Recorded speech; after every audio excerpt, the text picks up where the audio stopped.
أعوذ بالله من الشيطان الرجيم بسم الله الرحمن الرحيم الحمد لله نحمده ونستعينه ونستغفره ونؤمن به ونتوكل عليه ونعوذ بالله من شرور أنفسنا ومن سيئات أعمالنا من يهدي الله فلا مضل له ومن يضلله فلا هادي له أشهد أن لا إله إلا الله وحده لا شريك له وأن محمدا عبده ورسوله وخاتم الأنبياء. Assalamu alaikum, my dear friends and viewers on YouTube. I'm going to again offer you an extended video in which I would like to deal with the topic, what will be the religion of the future? And I've searched the internet and I'm unable to find any material that postulates or that surmises or that tries to understand or predict or forecast what the religion of the future will look like. And all I see is when I look at videos that look at religion of the future, what it states is that Islam is the fastest growing religion, that Christianity is the biggest religion, and that somewhere around the year 2060 or 2070, Islam will outstrip Christianity as the majority religion, when Muslims will number approximately 3 billion or something, and Christians would number something like 2.9 billion.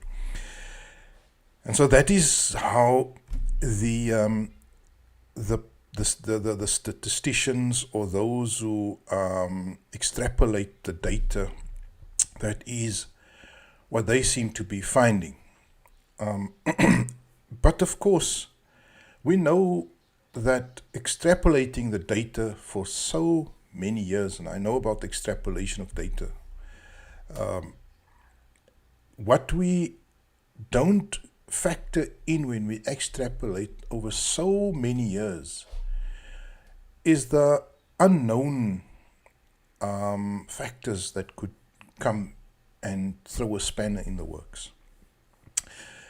And so that is just going on the current data, and without counting in any major disasters, any serious natural or man-made impacts on the world's population. And so that is the extrapolation, right?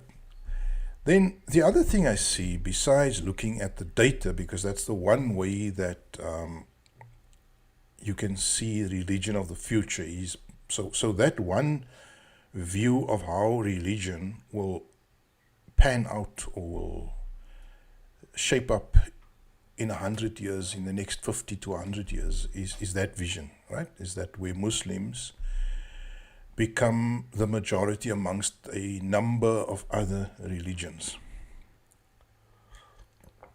But there's also another vision of the future, and that is what we see in sci-fi movies, of course.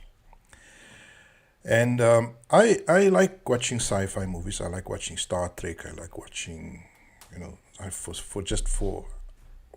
for escapism, I guess I watch Star Wars, or I used to watch a series called Battlestar Galactica when I was young, and I enjoyed. There was a philosophy behind this series, and The Matrix. You must have watched The Matrix also. Some of you, if you're younger, I think the oldies here will not have watched it.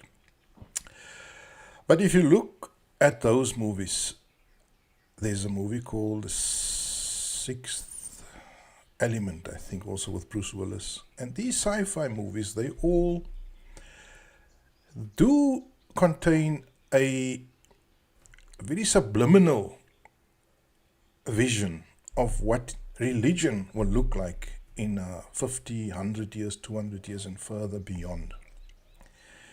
Like in Star Wars, we know we have the concept of the philosophy of the Force, right? The Force is almost like it signals the divine, some sort of divine. If you watch the movie Avatar, also, which I also count as some sort of sci-fi, you'll find the idea of the spirit that flows through all of all living beings. And they use the word sahela. You make sahela when you connect yourself with this vital force, this life force. So sci-fi movies also clearly portray, and that's Hollywood. Hollywood clearly is trying to present its own idea of the religion of the future. So there's a bit of a dichotomy between the religion of the future. You have the statisticians or the extrapolation masters who use current data and arrive at this multi-religious world where Islam is the majority. And they do it for France and for Britain, and they find that, Muslims will be a majority in many countries, in fact in the West, by the year 2070. So, yes, so that is the view of the statisticians. Then there's the view of Hollywood, that there will be some sort of a non-religious divine understanding, but devoid of any real religious ritual and religious outwardly manifestation. So there will be like the force, the hidden divine, and people will sort of exist as they are today without really consideration, without considering that. Now that seems reminiscent or sort of familiar with what we are facing today. The West today is, of course, built on atheism. And I don't mean the West is all atheist. What I mean is societies in the West are constructed as if there is no God. They operate with the assumption that God will not intervene or God will not help, and we need to do it ourselves. And that is really what secularism means. Secularism is not the belief technically that or the assertion that there is no God. It's simply assuming or functioning and going about your business as if you have only nature to contend with. So it is as if you only have to deal with the adversarialism of nature and of other people, not of God. And that is secularism. Makes a lot of sense in its, when you look at it from within its own paradigm. So the question again is, what will be the paradigm of the future? I've got an idea. I've got thoughts on that particular question. And the way I do it is, I'm trained as a statistician. I've an understanding of projections and of modeling and of time series and of extrapolating the data. But I don't believe that it's sufficient, but it's a useful tool to use in looking and in trying to predict the future. Obviously, certain trends will pan out if you don't interrupt them, if there's no major world catastrophe or calamity. Then populations will most likely grow as per the projection or the extrapolation of the data or the model.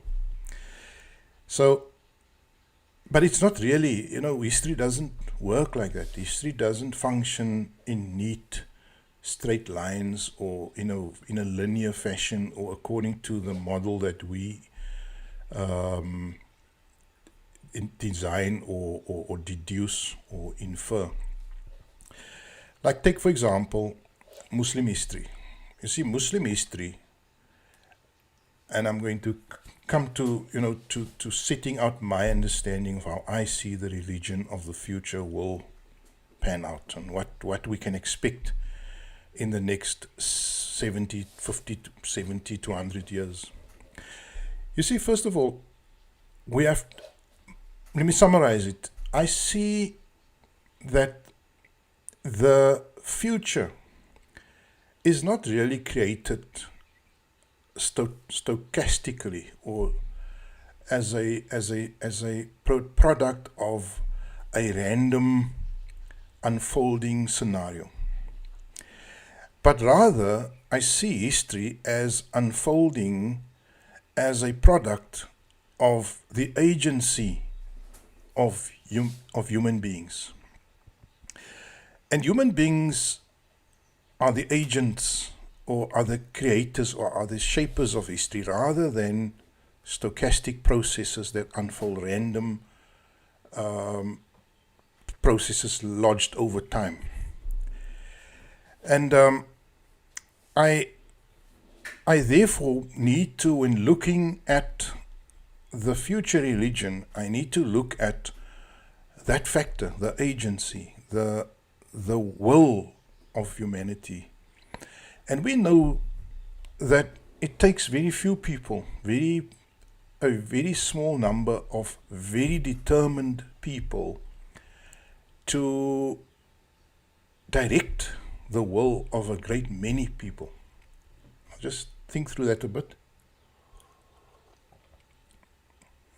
It takes the strong will of a very small number of people to steer and to direct the will of a great multitude of people, of millions of people.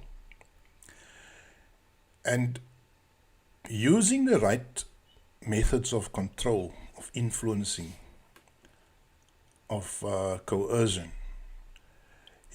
one person or 10 people or 100 people, close-knit people who are unified, who are determined on the same idea, can in fact direct the course of history for millions of people. And that is just a fact. But it's not, it goes both ways, you see. The multitudes must also make common cause with the way, with the directives or with the ideas of the small number. Let me take an example. If you think of modern day Zionism, now modern day Jewish Zionism, I'm not talking about the African Church of Zionism, because there are many other Zionists. There's the Zion that we hear in reggae music also. I'm talking about political Zionism, which is the belief or the position that the Jewish people ought to have a home and subsequently identify that home as the country of Palestine, which existed before 1948.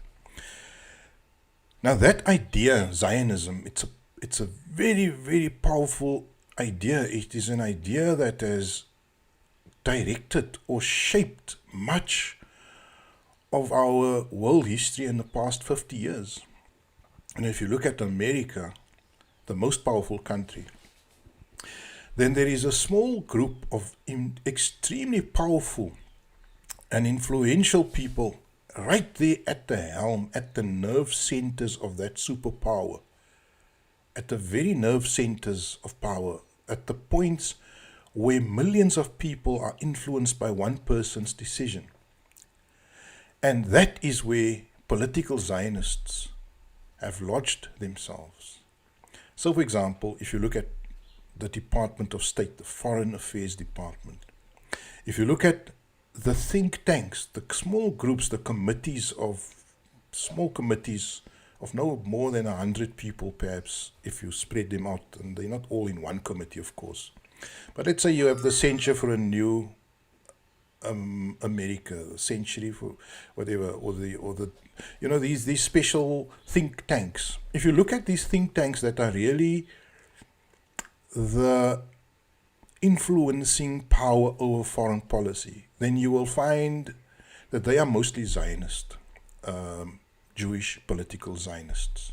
Not necessarily religious Jewish, but Zionists in a sense where they pay homage to the existence or to the state of Israel and to the idea that Jews ought to be a nation. And culturally, historically, they would pay, um, you know, the respect or the allegiance to Jewish Zionism. And a lot of what we are seeing today is really directed by a small handful, by that I mean a few hundred Zionists. But Zionism is a project that comes out of the 1800s. The idea that Jewish people should reside in a state of their own, which they borrowed somehow a little bit from the Bible. Look, the idea that the Bible expresses of the Jews returning to the motherland and the Messiah coming and uniting, that is very different from the way the Jews occupied or reoccupied Palestine. So that's why some of the very orthodox Jews, in fact, don't agree with the way that Palestine was overrun by immigration in the 1930s, 40s, 50s.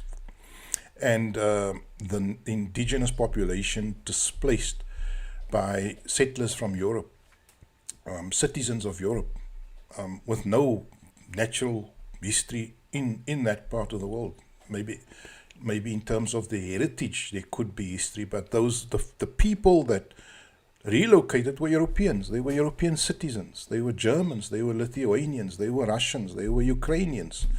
And so that was not the vision. That is not the vision expressed in the Bible of how the Jews would settle Palestine. But I'm digressing, because the point I'm trying to make is that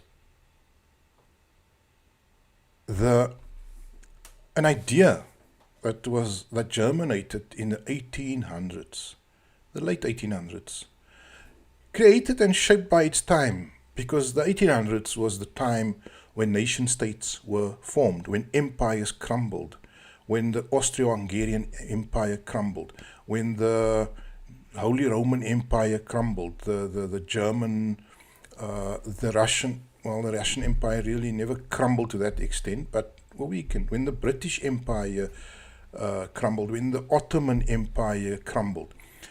The late 1800s is a time when nation states, where the idea of nationalism surfaces, and where the nation state becomes a central project for many countries.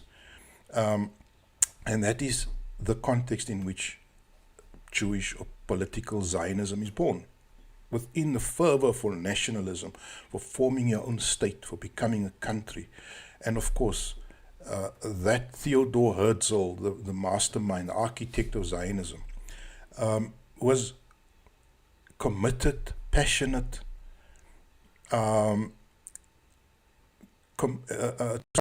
the extent where he, in fact, created a movement that dominated our time 100 years later, or not actually that, I think more than 100 years later, 1890s to about the 1990s. That was really the culmination of Zionist power. And, with, I think, what is called the Abrahamic Accords that we heard during the Trump presidency and promoted by Michael, what is his name, by this famous psychologist Jordan Peterson. It's not the Abrahamic Accords. It's the Abrahamic defeat. It's the famous Abrahamic defeats, because it is the moment when the Arabs accepted defeat. And so I would rather call it the Abrahamic defeat. And where the nation of Palestine was accepted to have forfeited their country and their land to European settlers. But okay, I'm digressing again. The point I'm trying to illustrate to you with this is that ideas are germinated, are founded by one person or by a small group of people, and can be promoted and hyped and projected, given sufficient buy-in, or at least a minimal level of interest from their constituency, could become very powerful. And that is why I say, if you, 200 years ago, if you in the year 16 or 1789, before the French Revolution, if you made projections about what would happen in the 1800s, then you would be far out, because the major events of the 1800s, by far the most impactful and far-reaching event of the 1800s, or sorry, the 1700s, was the French Revolution. It changed the shape, the nature of Europe. It infused Europe with new ideas, new ideology, a new way of looking at the world. Nationalism. Before the 1800s, we never had the phenomenon of countries. You had cities and you had empires, and cities would be part of empires. But countries is something new, drawing a line, straight lines between two, that was new.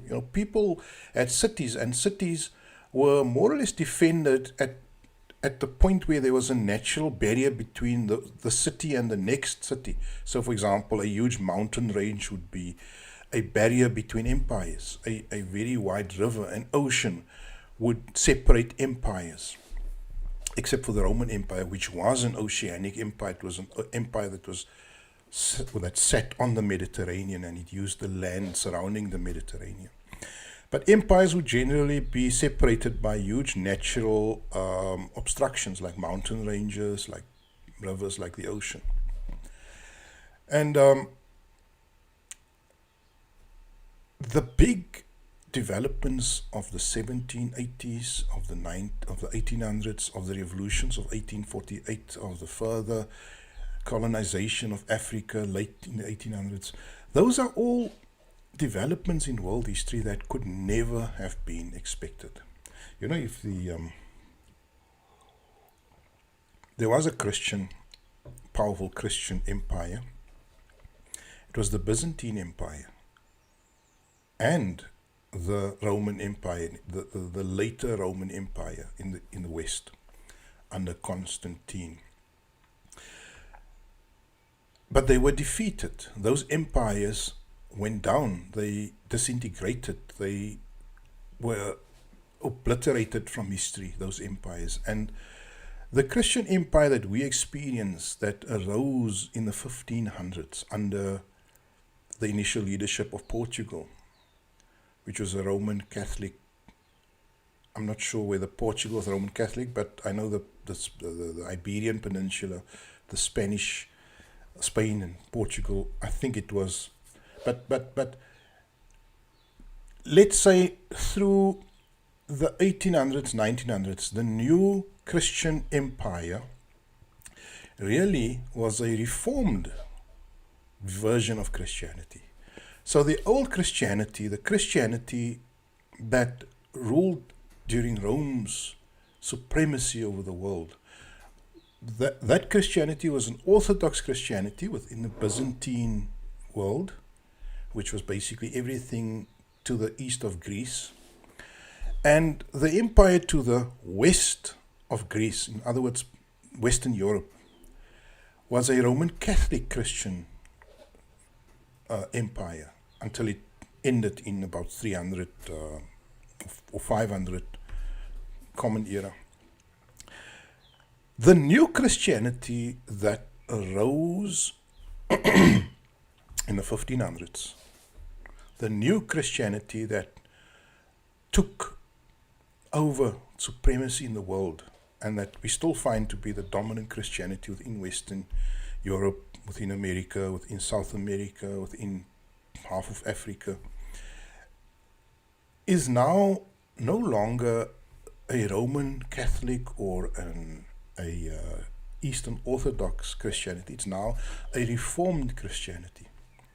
And the settlers in North America, the settlers in Southern Africa, the settlers in Australia, the Christian settlers that came from Europe throughout the world, that conquered the rest of the world and spread Christianity to North America, to Africa, with the exception of South America, were really reformed, it was a reformed version of Christianity. So it was a Christianity that was the product of the thinking of one man, Martin Luther, who studied the role of the church, the power of the Pope, the contradictions within their existing Roman Catholic, and Martin Luther started out life as a Roman Catholic priest, but realized that the church had overridden or had usurped much of the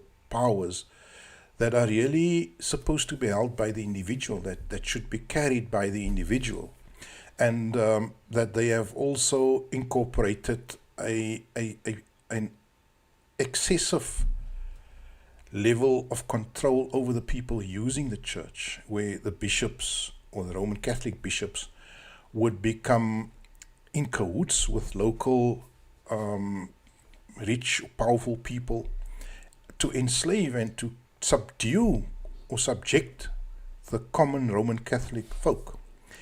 And Martin Luther, in I believe the 1300s, 1400s, I'm not so sure, I must just double check that.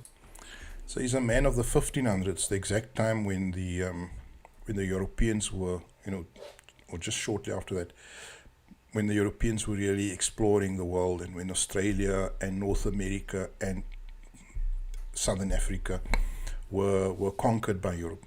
So the reformed version of Christianity really became the powerful version.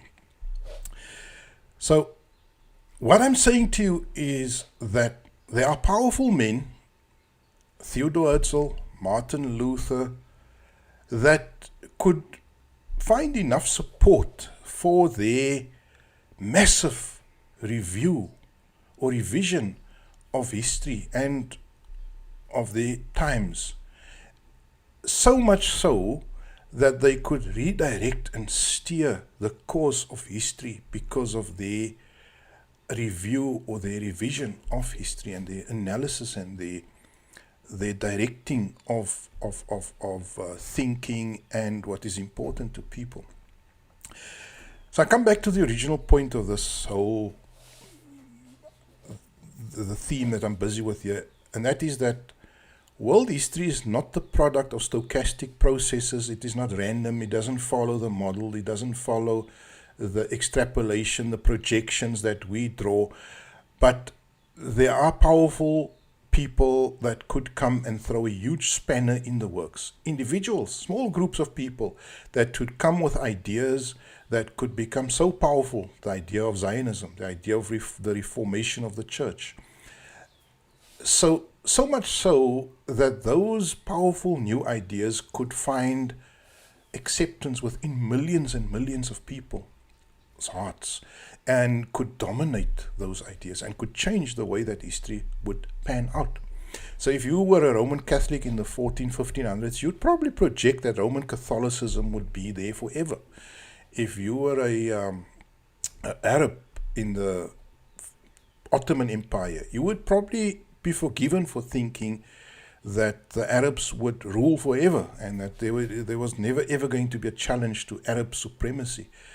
And so that is how our projections are so wrong, because we assume only what we know about and that which we are familiar with, and we never ever contemplate a major shift in the very core understanding of people. You see, people are motivated by two things. Okay, I think I can move on from those points. Is that in trying to project the future, we can't just be focused on the projections or on the extrapolations of data. We have to consider the ideas, the ideologies, the thoughts that are bubbling under, And what I said to you was that a small number of people could influence the direction or the course of history for a great multitude of people. I've purposefully not spoken about our beloved Prophet Muhammad alayhi salatu wasalam, or of our beloved Prophet Jesus alayhi salatu wasalam, or our beloved Prophet Moses alayhi salatu wasalam. And the reason I haven't done that is because those people, we know that they've changed the world. They turned the world upside down. And I'm not focused on that right now. I want to I want to integrate your thinking beyond just a religious notion of history.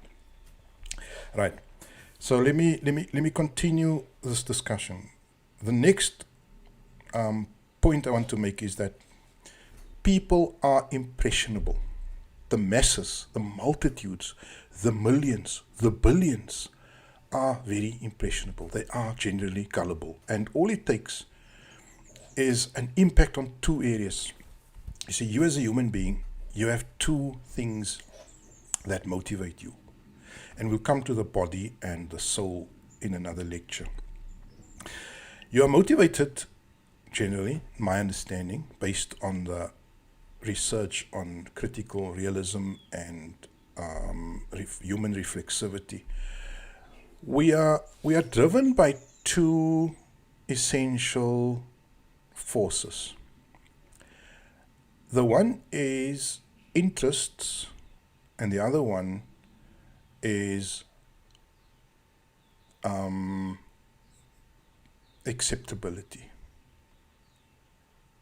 Right. We want to, and I know you can make an analysis and find there's more forces, but look, let me focus on these two right now. We are driven by two things.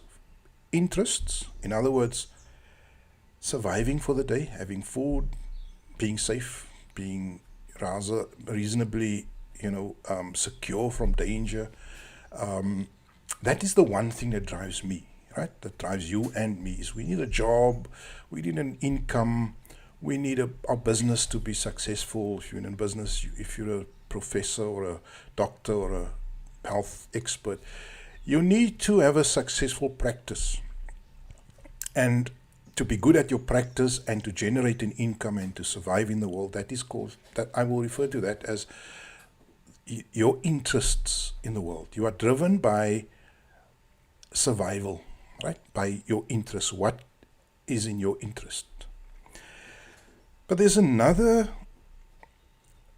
thing or another factor that drives us, and that is being accepted, being acceptable, conforming, being good. So if for example, if you're a drug dealer and you deal in illicit drugs, or if you do anything abominable to look after yourself, to feed yourself and your children, if you're a member of a drug cartel, if you're an assassin, whatever, if you're doing something that is abhorrent and abominable in order to feed yourself and your family, you obviously are not going to feel acceptable or to be a moral person. And you will therefore have that tension within you. So you see, we always have those two tensions in us. We want to be good, but we also want to survive. But if you survive and you're not being good, then there will be a tension. If you're good, but you're not surviving, like for example, if you're a person who makes salah and you're trying to do all the good things in your life, but you can't get a job because no job wants to give you 5 times a day off to make salah, then you will find a tension between your religious, your spiritual, or your moral aspirations and your survival needs. So those two forces are operating in us at all times, right? Now, I'm not incorporating anything else right now, like for example, pleasure seeking, etc. Let's just look at two. I'm going to count pleasure seeking as part of interests. We're always pursuing our interest, which makes us survive, makes us happy, and we're also pursuing being moral, being good. And that is why when the evil powers in the world today, the evil elite, when they attempt to persuade you of an evil act, they need to frame it in a moral or legitimate way. So if they want America, the American people, to go and plunder and pillage countries in the Middle East, they need to create an explanation or a discourse around terrorism, around these people are out to get us. The Muslims are evil. If we don't stop them there, they will come here. You're fighting for your family. You are fighting for your freedom.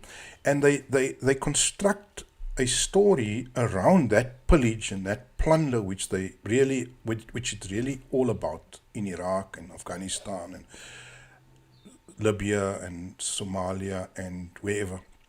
It's really about pillage and plunder, but because they now have dressed it in the cloak of defense, spreading freedom, spreading democracy, suddenly they are able to rally millions and millions of Americans around that cause.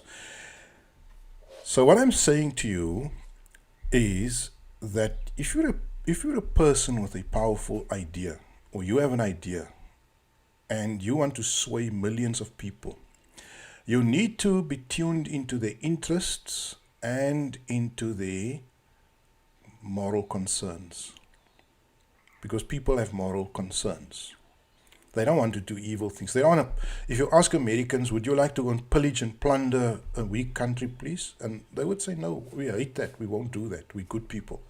But if you tell them, can we go and pillage and plunder a terrorist nation who is out to get us and who wants to slave us, wants to have freedom, then of course they will change their tune and they will say, no, fine, let me join. Where do I sign up?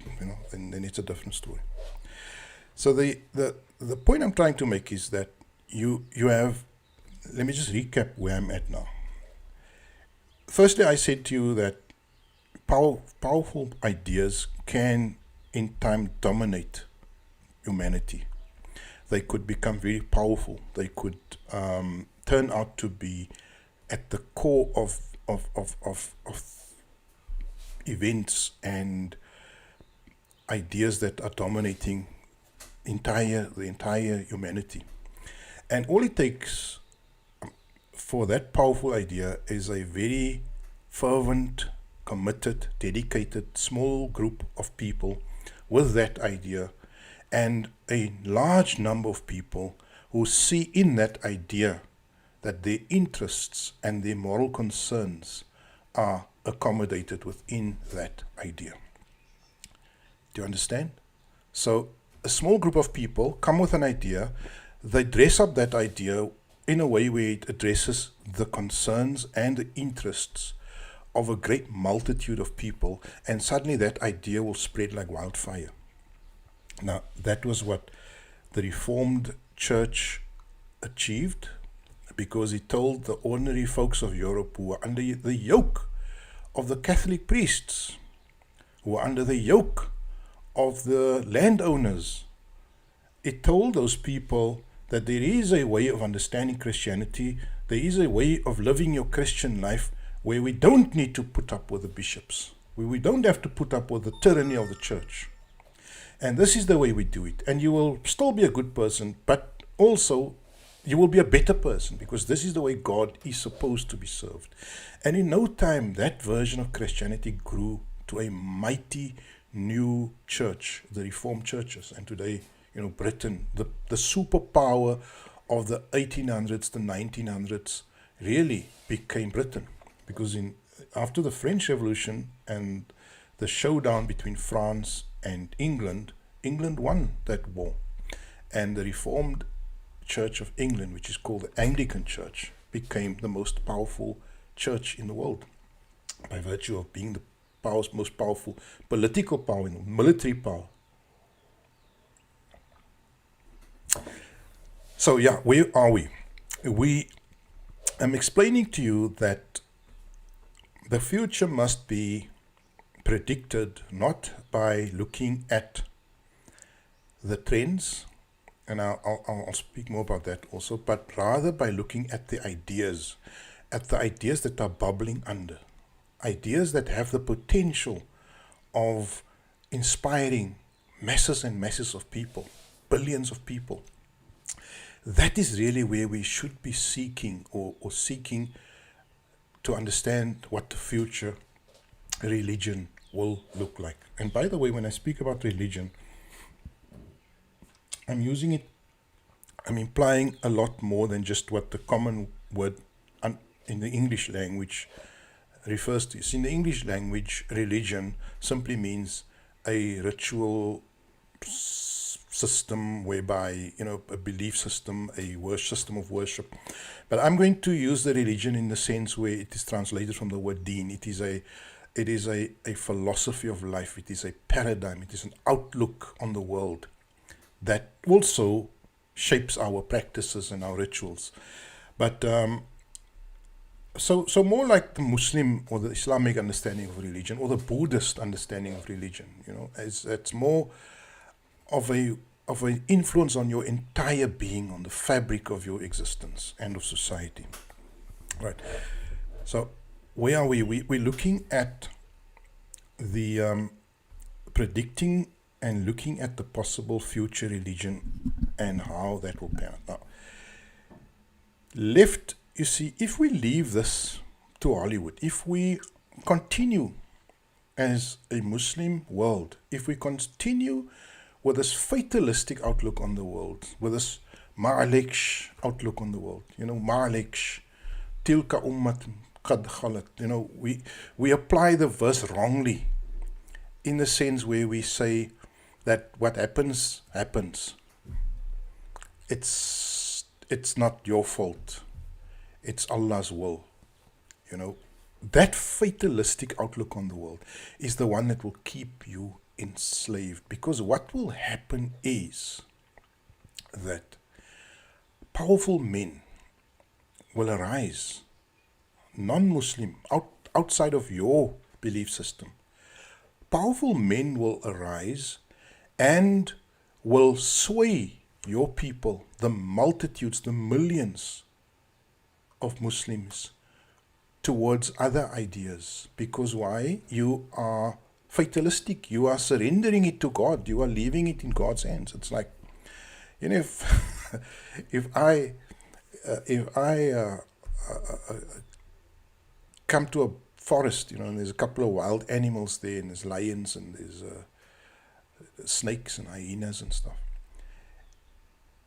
You go and lie down there in the open, flat land and say, I'll trust in God. I'll make a dua now, recite 17 times Qul Huwallahu Ahad, and I'll recite Qul A'udhu bi Rabbin Nas, Qul A'udhu bi Rabbil Falaq, and I will lie there and I'll be safe for the night.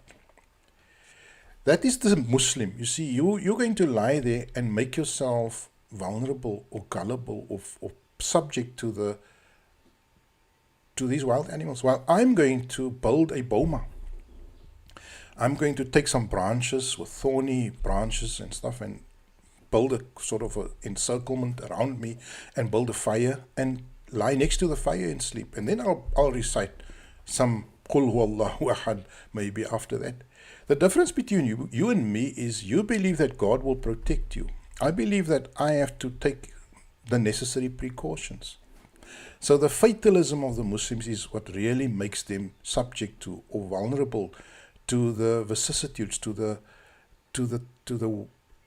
greater movements outside of Islam. And so today you find, like, for example, the COVID pandemic, the Muslims had no position independent from the West. So basically, the Muslims just basically went along with whatever Western scientists, whether they have Muslim names or non-Muslim names, what the World Health Organization told them, what America told him, and they basically just went along with it. And for 2 years, the Muslim world, including Iran, whom I have so much respect for, but sadly, just wholesale went along with the World Health Organization narrative and with the Western narrative, trying to play catch-up.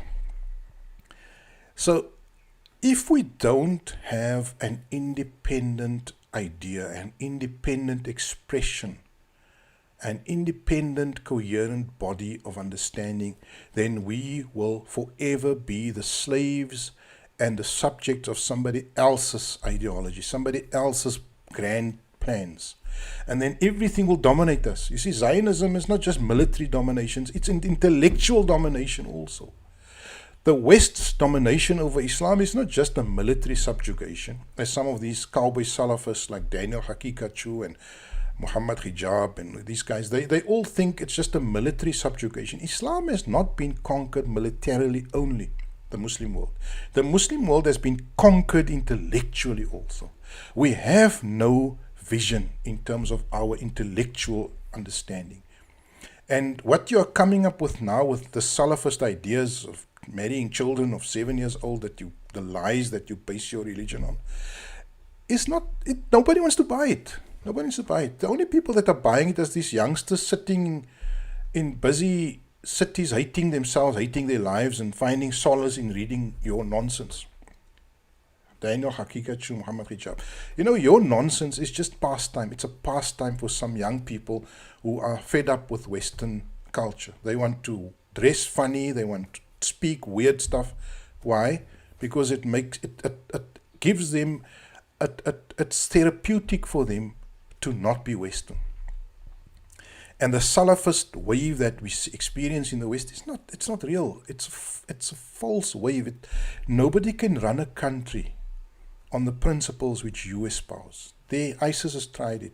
You know, throwing people off buildings, raping women in war, decapitating people for having different beliefs. The world does not want your evil, ugly, abhorrent, gross, abominable system of running a country, or running the world. And what you are preaching is exactly what the Taliban and what Boko Haram and what the ISIS or ISIL, what Daesh, what these people are trying to implement. You are not unique, my friends. You are not unique. What you are promoting on your YouTube channels, it's already been done. ISIS tried it. To kill people, to rape women, to chop off heads, to forcefully convert people, to create new barbaric ways of governing. Nobody wants that. The world has moved on. We've been there, we've done that. And so your idea is stillborn. It's a piece of nonsense. It is something that only survives where you have a whole bunch of young people sitting on YouTube and wishing that they weren't trapped in a Western culture. And so they look at your Salafist nonsense and it makes them feel good that there is a glorious Islam that we can pursue. There's no glory in that Islam. That Islam is not even in the Qur'an. That Islam, you have to go and dig in a whole lot of complicit and duplicitous scholars to get that Islam. That Islam is not.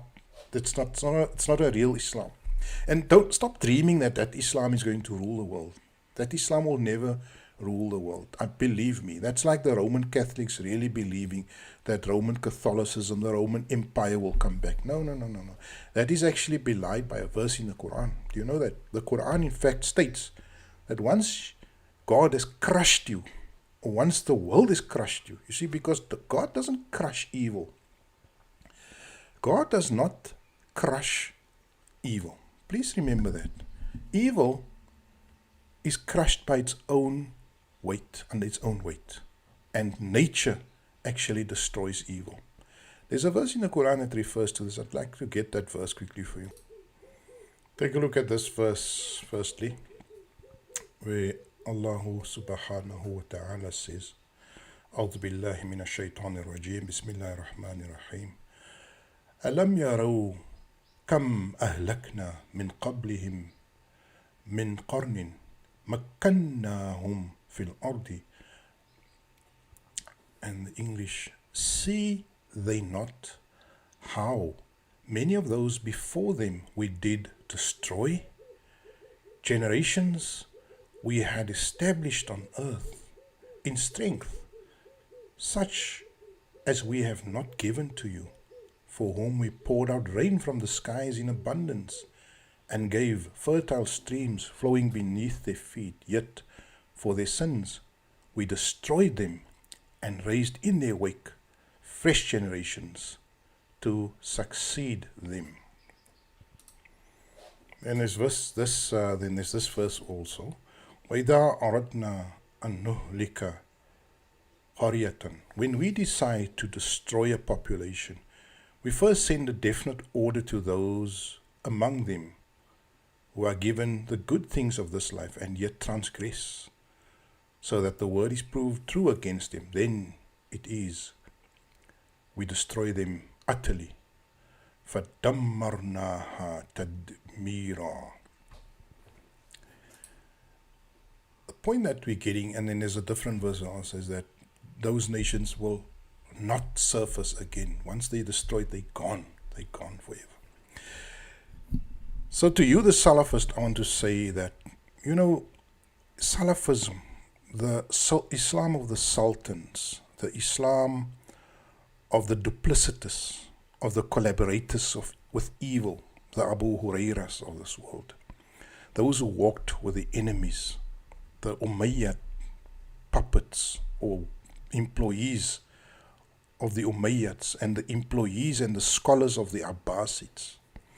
Those people created your Islam. They were employed, they were paid, they were on the payroll of the sultans. They created the Islam that you have today. The Seljuk Turks, the Abbasids, the Umayyads. They invented, these are the people under whose time, who paid people to invent hadiths. The Umayyads, it is a known fact of history, they paid people to invent hadiths that would suit their arguments and their positions. That is the product, that ugly potion, that ugly cocktail of duplicitous scholars and evil kings and sultans. Those are the masterminds that created the system of Islam that you now follow to a large extent. Because with the grace of the Almighty and with the good, mercy of the Almighty, we still have the Qur'an. Still have the Qur'an, and that is purely from God. You see, the Qur'an is not the product of the sultans. The Qur'an is not the product of the duplicitous and scholars for dollars. They cannot. And so what they did with that book is they had to get it out of your control. They needed to take control of that book and to tell you the meaning. They needed to make it illegitimate for you to read that book, to understand that book. So they removed Arabic from you. 70-80% of the Muslim world cannot understand the Quran. Who can understand the Quran? The masses, the 200, 300 million Muslims in India? No. The 150, 200 million Muslims in Pakistan? No. The 200, 300 million Muslims in Malaysia, Indonesia? No. The 100 million Muslims in Iran and in Turkey, and no. The multitude of Muslims, with the exception of the Arabs, cannot understand the Quran, even literally. They can't. If you recite them a line of Quran, they don't even understand the Fatiha. If you read them the Fatiha, they won't understand it. Most of the Muslims. So the first project was that they needed to create for you a religion where your divine text is not accessible to you. You don't have access to your divine text. And so they created translations for you. Authorized, orthodox translations. Translations that suit their agenda. The translations that don't question the evil. And that is how they came with the idea of removing you from your holy text. Even the Arabs. You see, if you go to the Arab world, if you spend time in the Arab world, what you will find is that the Arabs really don't understand the Quran. They understand it through the scholars. So if the scholars tell them that salam means prayer, I was sitting in class one day, and the lecturer was asking me, ma hiya salat, ma salat, what is salat? And he said, as salat, dua. Salat is dua. And I was sitting in a class thinking, Salat is dua. Okay, so they've just reinvented a meaning for the word Salah. Salah is clearly not dua. It's two different words in the Arabic language. I mean, the Qur'an doesn't use it like that. So they've recreated meanings for words, the scholars. When they've stolen your book from you, they created meanings, right? And so they gave you this new Islam, which they call Salafism. That's the Islam that's dominating, right? That's the Islam that has been dominating for many, many years. And in fact, for the past 150 years, since this guy, Abdul Wahhab, in this Arabian Peninsula, one of the desert Arabs, one of the pirates of the desert, who made a living out of pillaging and robbing people on the routes there. This Wahhab, Abdul Wahhab guy, he embraced Salafist Islam, and he made Salafist Islam the basis of religion in Saudi Arabia. And Saudi Arabia, being the most powerful or being culturally an important country, but also being endowed with great wealth in terms of the oil wealth, and being selected by the West to be its puppet, took on a very, very important role in influencing the Muslim multitudes. So Salafist Islam is like an idea, a shaitani idea, a satanic idea, that was embraced by the enemies of Islam, by Britain, the desert robbers of Arabia, the pirates of Arabia. And they sold it to the Muslim world as a viable and as a respectable philosophy. And here you come today fighting for Salafist Islam. I want to be a Salafist. I identify with Salafism. It's a satanic belief system. It is a belief system that draws its roots, its core ideas not from the Qur'an. And if you are not grounded in the Qur'an, you are not grounded in Allah. You are grounded in something else, and then you are a mushrik. And so the Salafists, but Muslims run around believing that Salafism is the Islam. We need to become Salafist. I want to be a Salafist. I want to wear long, untidy, scary beard. I want to, brush my teeth with a stick. And I'm not saying these things are evil. I'm just saying that the essential core ideas of the Quran is absent. The Quran I don't even know if the word lihya, beard, appears in the Quran. And yet that's like one of the most important things. So, let me come back to the main topic, or the main argument here, is that the future is shaped by those who are passionate, who are committed, and who can sell their passionate and their ideas, which they are passionate about, to the multitudes, to the millions. And all they need to sell their ideas to the millions is to plug in to the interests of those multitudes and to the concerns of those multitudes. And Salafism, the reason Salafism is so powerful in the Muslim world is not that it addresses the interests of people, but that it addresses their concerns, their need to be good, you see. And so they think that by carrying the long beard, by beating my wife, by marrying children of underage children, I'm actually, or by chopping off people's heads and stuff like that, I'm actually making a huge commitment to God. I'm doing it for the sake of Allah, and this is what they say. I'm doing all this for the sake of Allah. And they quote the false hadith. You see, for all this, the ordinary human being, and you as a Muslim also, I'm sure, you've heard of that false hadith that says, Inna a'malu biniyat. I'm not sure of the correct Arabic, but that is, I think, generally the way Arabic sounds. Actions are judged according to their intentions. It's a hadith narrated and ascribed to the Caliph Umar, and related according to the Prophet. Now, I do believe that the Salafis actually have described it as a weak hadith. I'm not too sure.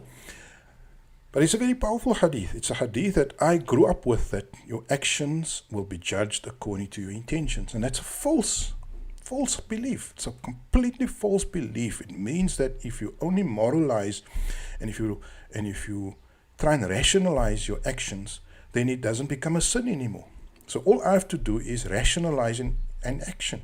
If I want to steal from you, and I can invent a backstory that you legitimately owed me something, and I'm therefore within my right to steal from you, then you have basically absolved yourself. So it's a complete fabricated hadith.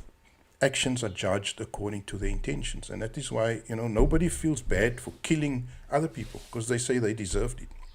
Our intention was good, and that is how Muawiyah absolved himself by attacking the legitimate Amir of the Muslimin, Sayyidina Ali alayhi salam. The Muawiyah attacked Imam Ali and lobbied and mobilized millions of Muslims, or hundreds of thousands of Muslims. Why? Because his niyat was to avenge the death of his cousin Uthman, or his uncle. So that is where the idea of actions are judged according to the intention has been abused from the time of Muawiyah, and still today. Right, so I'm coming now to the next part of the discussion, and that is, how do we predict the future with all of this in mind now? See, the first thing I want to tell you is that the future is not the product of stochastic natural processes or things that happen in the world. The future is the product of what you make it.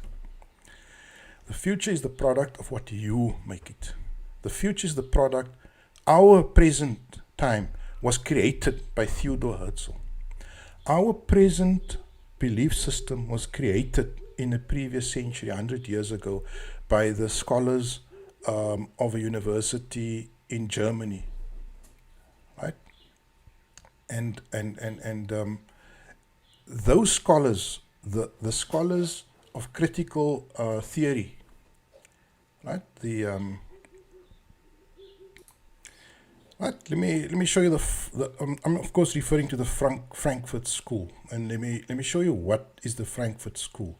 The Frankfurt School is a school of social theory and critical philosophy associated with the Institute for Social Research at the Goethe University, Frankfurt, in 1929, founded in the Weimar Republic 1918-1933, during the European War 1918-39. And today, the Frankfurt School is, of course, the dominant ideology that is shaping human behavior within the Western world and beyond. So what I'm saying to you is that history is not a random process. History or the future is created by a determined small minority who are laser focused on a particular set of ideas and who are prepared or are able to galvanize a great multitude of people for that ideology or idea.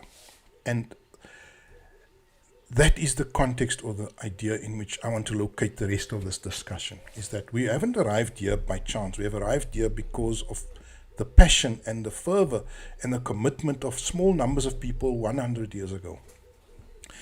So if we are to predict the future in 100 years, how will we do it? See, the way we will do it is we will need to become agents for change. We will need to become those passionate people that lived 100 years ago and took the world towards the current satanic situation where we are. We need a generation of scholars to become laser focused on an idea that will grow in time, that will find a place in the hearts and in the minds of the millions and millions of people on this planet. And it's not Salafism. Salafism is not an ideology, it's a disease of the mind. It's a mental illness, my brothers and sisters. Salafism is a mental illness. Believe that, take that to the bank, and don't ever even try to incorporate the Salafists in your vision of the future. They've tried it. There was a Salafist attempt in 2011, when they attempted to establish a caliphate, it was crushed not only by the West but also by Muslim countries, and they've been destroyed. They've been wiped out. They've made a pretense of re-establishing Islam, and any future attempt by Muhammad Hijab or Daniel Haqiqat or any of these fools, cowboy Salafis, any attempt by them will be thrown in a rubbish bin of history, the same as ISIS was. They are just a mental illness, and they are part of the mental illness in the world today of drug abuse, of social alienation, and then cultism. It's not. We have to categorize Salafism in the category of modern mental illnesses. So, what then? What do we see in the next 100 years? What do we predict? My position is we don't predict, we actually shape. We have to shape the future. You and I, yes, you watching this video, there's going to be 100 people, 200 people, maybe 500 people. Over time, maybe 1,000 people will watch this video. You are the shapers of that future. You, believe it or not, are the people that are creating the world that will exist in the year 2122. And how are we going to do that? How are we going to do that? You see, the idea of shaping the world is about tapping in and tuning into the concerns and to the interests of people. You need to satisfy those two elements in the masses. You need to offer them something that is both addresses their concerns, but also addresses their interests. Right? So that is our task. That is what we need to offer the masses. Now the Salafist is offering them some sort of moral elevation, which is based on sacrificing their women, putting them in black bags, turning themselves into demons with their long beards and their unkept, appearances, chopping of heads, chopping off everything, and marrying kids. All these abominable things. They spread virtue. They spread it. It's a mental illness. But those people doing it think that we're doing a good thing. We're doing something, making a major sacrifice. That woman walking with a black bag over her whole body. Believe me, I know them. I have met some of them. They're decent people. They're not evil people. And they truly believe that this sacrifice that I'm making, putting myself in this black bag, God will reward me for this. This is a virtuous action. It is as much as I could do to sacrifice. It's the same as that Christian in the medieval times that flagellated himself, or that Shi'a guy that is beating himself till the blood runs out of his body because he's believing he's doing it for Imam Hussein. That's all false means of achieving redemption or acceptance. And it's false understandings. Let me quickly move on and talk about how do we then shape this future ideology. See, when Theodore Herzl sat down and he wrote his theses, when Martin Luther King sat down and he wrote his theses, his 99 theses, when whoever came around, when Ibn Taymiyyah, or Ibn Hanbal, whoever worked for the, these guys who worked for the powers that be, the followers of, when even Abu Huraira, when he sat down and started writing his 5,000 hadiths over his lifetime, he had a mission. He knew what he was going for. They knew what they were trying to achieve, and in 100 years, that like the Saint Paul, who came and changed and altered the nature of Christianity, when he went and wrote down the chapters in the books in the New Testament, he knew what he was doing. He was writing down a future way in which the world will be guided by, will direct its own behavior and its own actions. That is what we need to do. You see, that is what you and I need to do. We need to record a body of knowledge, a body of understanding. That is why this channel is here.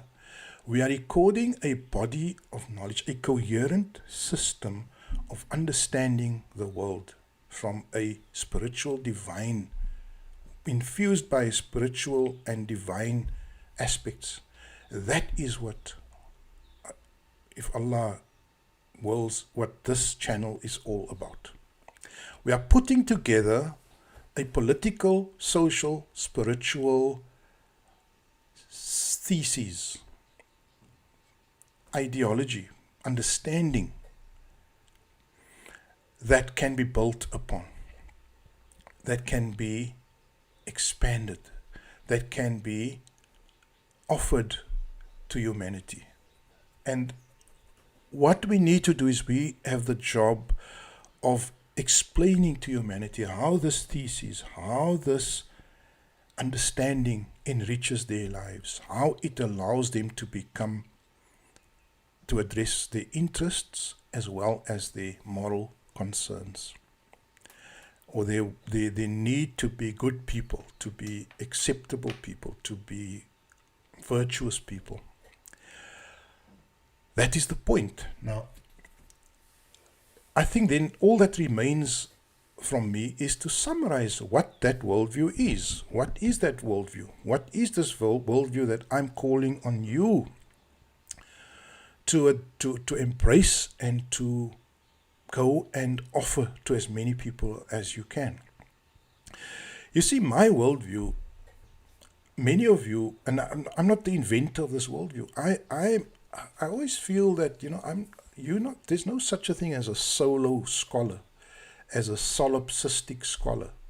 That I leave to people like Sam Gerrans, who are solo scholars, and they lie at night and they have an idea and they write it down, and that's an idea. My ideas, you see, we are not generating truth, we are synthesizing truth. What's the difference? You see, God is the creator, we synthesize. What is synthesize? What is synthesis? Synthesis means putting it together from the pieces. That's what I'm doing. I'm here to synthesize a position, but not. I would be an extremely arrogant fool to say that I've generated or I've invented the ideas that I've put on this channel or that you see in the videos. You see, many of these ideas are synthesized from ideas that go back very, very far. First of all, of course, 90% of what drives me is the Quran. In fact, it should be 100%, I guess. But the Quran is really at the basis of what we are synthesizing. We are synthesizing something from the Quran, right? The Quran says riba is haram, interest, usury is evil. It's an abominable act. Go to war against it. It's simple. I don't have to. I'm not creating it. I'm not inventing it. And we're living in a world that is neck deep in usury and interest. And so we have to synthesize, and what this channel is doing, it is synthesizing a position from the Quran, not from the hadith. You see, the hadith is not a reliable source from which to synthesize. It's certainly useful, not saying that it's not useful. We can draw on hadith, there's a lot of wisdom in hadith. I mean, I have a copy of the Nahjul Balagha here. I find it to be an enriching, elevating work. The truths in there are very, very clear, very obvious. And I'm not one of those people who say that I don't touch any other books. No, I find great enrichment in hadith, in some of the ancient history books and some of the Old Testament, the book of Psalms. What a beautiful read. If you read the book of Psalms and you read about the supposed words of David, how he chants, the chants which the book of Psalms is actually a book of chants, how he sings the praises of God. And so you see, the Quran is front and center, and around that, there's a range of other works that I find that we can draw out. Not, of course, the work of Abu Huraira, who is just a plain liar, or Bukhari, who is just a man with an agenda. Because we can't use works that have a clear agenda that serves a different God, that serves something other than Allah, that serves their personal interests, right? But if I look at the work of Ibn Arabi, if I look at the work of Sheikh Zamakhshari, if I look at the work of Ibn Rushd, if I look at the word, there are many scholars. Even today, if I look at the works of Ahmad Mahir, of Sheikh, what is his name? Ahmad from Saudi Arabia. Okay, you can tell me in the comments, I forgot the name now, but a great Sheikh that is incarcerated. If we look at Imran Hussein, if we look at Sheikh Al-Asi, if we look at, there are many scholars that have done amazing work. Even some of the Quranic guys, some of the guys who are focused on the Quran, they've done amazing work. And I'm synthesizing the position from all these great scholars. And what I'm offering you is an Islam that will address both aspects of the Sheikh Nanawi. I don't know if you know Sheikh Nanawi, but he's a great Sufi Sheikh in the world today. I like his words, he's focused on, and that's why I say I don't like to I'm not a Quranist, I'm not a Quraniyun, I'm not a Ahlul Quran. I don't apply, I would encourage you also not to apply any labels to yourself. The Quran calls us a mu'min. The Quran calls me a mu'min. I'm a mu'min al-Quran. Mu'min, I'm a mu'min of the Quran. In other words, I assert the Quran. I am assertive of the Quran. And I'm a mu'min of truth. I assert truth. And I'm a mu'min of God, that God exists. I assert that God exists. So those are all the things that we are mu'mins of. We have iman. We assert it. We affirm it. We affirm God. We affirm His book. We affirm His angels. We affirm His prophets. We affirm that the day of judgment is coming. We affirm that we are to answer for our deeds. And that is what a mu'min is, right? And it's a plain and simple position, and I'm a mu'min. Don't call me a Shi'i, don't call me a Sunni. I don't call myself these things. And yes, if you call me a kafir, I'm a kafir of your religion. But I'm a mu'min of Allah and His religion. Right? I'm a kafir, and the Quran does allude to that, using the kafir in that sense. I'm a kafir of your religion. And I'm proudly a kafir of evil. I'm a kafir of Salafism. I'm a kafir of Abu Huraira. I'm a kafir of the Sultan's Islam. I'm a kufr of their beliefs and of their belief systems. And I make iman of Allah and His book and His angels and the day of judgment and the and the supremacy of good over evil, and of the justness of Allah, and of the createdness of the Quran. I'm a mu'min in all these things, and that the Quran is a complete book, and that God has not omitted faratna min al-kitab shay'un, that God has not omitted anything from the book. So that is a quick summary or synopsis of what is the position that we are building, that we are offering the future generations. You see, it has to be a position that, first of all, you need to make a denial. You need to make bara'ah. You need to make denial of all false innovations, all the infiltrations of this religion. You need to make bara'ah. You need to, first of all, extract yourself from it and indemnify yourself from it. And by saying that, you need to physically and verbally distance yourself from Salafism and from any other ideology that is satanic, that is a mental illness. Now, yes, there are many of you here who are Ash'aris, who are Ash'ari Muslims. You know, Ash'ari is the majority of Islam. It's the Shafi'i, more or less you can say Shafi'i Islam or Hanafi Islam or not Hanbali, Maliki Islam, you see. And it's quite different from the Salafis, because the Salafis don't believe in madhabs like Shafi or Hanafi. They believe only in the hadith and Abu Huraira and Ibn Taymiyyah and, you know, all these people who base their Islam on hadiths, not on the Qur'an. They basically the Ahlul Hadith. Now, you as a Ash'ari, let me speak to you quickly. How does your Islam project into the future? You see, now I'm talking to the average Ahle Sunnah wal Jama'ah, because that is how I grew up when I was born in. You see, that version of Islam, which is also the Islam of the Sufis, you know, the Sufis would be more or less Ash'aris also, many of the Sufis. That's my understanding, right? Correct me in the comments if you think I'm wrong. Teach me, I'm open to being taught also.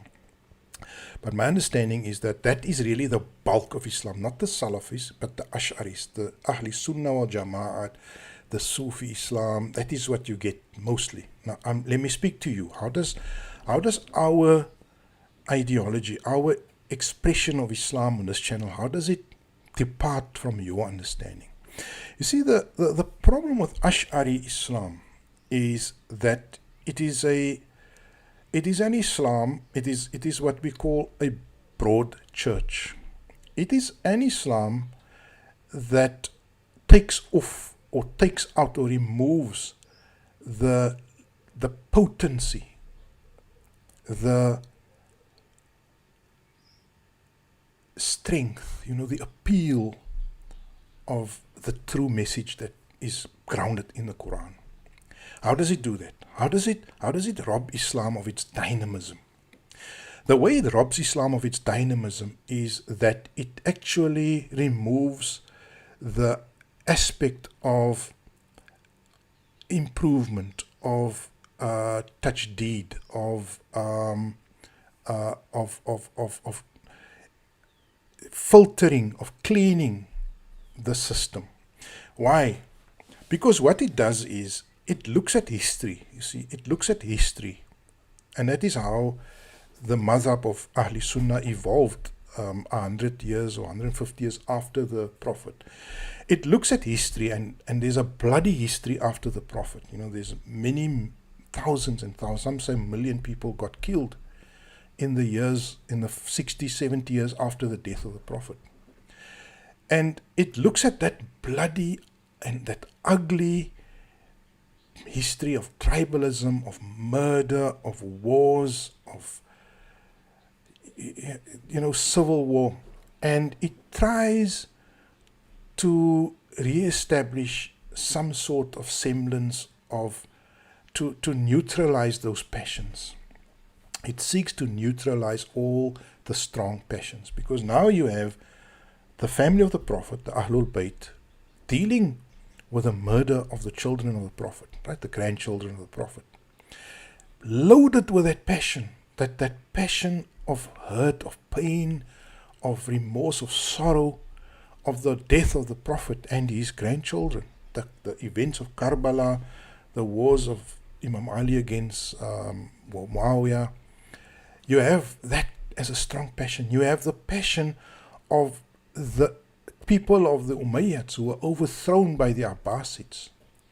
You see, so the people of Syria who were the sort of bedrock of Umayyad, of Umayyad power, the Qurayshi, the old ancient chieftains, the powerful elite that the Prophet fought, they became the Umayyad dynasty, in fact. The loss of power, the passion that they felt. And